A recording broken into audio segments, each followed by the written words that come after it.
Fujiyama power एक और solar company जो बाजार में उतर रही है, और इस कंपनी के बारे में जो अच्छी बातें वो सोच लीजिए, समझ लीजिए, देख लीजिए। एक्सपीरियंस प्रमोटर है और इनकी ब्रांड बहुत स्ट्रॉन्ग है, पिछले 29 सालों से मजबूत ब्रांड है। B2C, ये बहुत कम सोलर कंपनियाँ ऐसी है जो डायरेक्ट कस्टमर से डील करती है, तो B2C B2B नहीं है, ये B2C बिजनेस में है। और 90% बिजनेस इनका फ्रेंचाइजी और डीलर के थ्रू आता है, जब और ये टेंडर पे डिपेंडेंट नहीं कि सरकारी टेंडर आए उसमें भरे वहाँ से बिजनेस आए। ये इनका बिजनेस मॉडल थोड़ा सा अलग और यूनिक है इस लिहाज से। डाइवर्सिफाइड एसेट लाइट मॉडल है कंपनी का इस वक्त, और इसके अलावा रेवेन्यू मॉडल भी इनका डाइवर्सिफाइड है।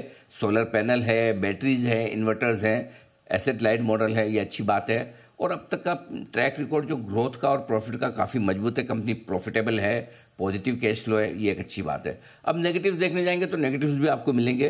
पहली चीज़ तो कि पिछले साल 200 करोड़ था टोटल बोरोइंग, बढ़कर 350 करोड़ के आसपास हुआ। एक ही साल में 75% के आसपास की बढ़त बड़ी मानी जाएगी। कैश फ्लो थोड़े से कम होते हुए दिखे एक साल में, पिछले साल 85 करोड़ के थे, 18 करोड़ रहे, तो कैश फ्लो हैं पॉजिटिव, लेकिन उतने ज़्यादा नहीं। कंपटीशन काफ़ी ज़्यादा इस फील्ड में, और दूसरा है कि हाईली डिपेंडेंट है गवर्नमेंट सब्सिडीज़ पे, और हर हफ्ते 1-2 कंपनियां सोलर की आ रही, तो आपके पास चॉइस बहुत है। तो मार्केट में वो सोलर कंपनियों को लेकर अब उतना उत्साह रहा नहीं। इस बार आपने देखा भी, रिजल्ट्स अच्छे आने के बावजूद स्टॉक चल नहीं पा रहे हैं। वैल्यूएशन थोड़े से एक्सपेंसिव है दूसरे लिस्टेड पेयर्स के मुकाबले में, इसलिए हमें लगता है कि मान भी इसलिए रहे कि वो B2C रिटेल बिजनेस में, हमें लगता है जिन लोगों को कम रिस्क लेनी है, ऐसे इन्वेस्टर्स, कम रिस्क लेने वाले इन्वेस्टर हैं, वो लिस्टिंग के बाद खरीदारी करने का मन बना सकते। तो हम थोड़ा सा लिस्टिंग का इंतजार करेंगे, और लिस्टिंग के बाद कुछ हल्के वैल्यूएशन पर एंट्री करने का मौका मिला तो वहाँ पर देखेंगे।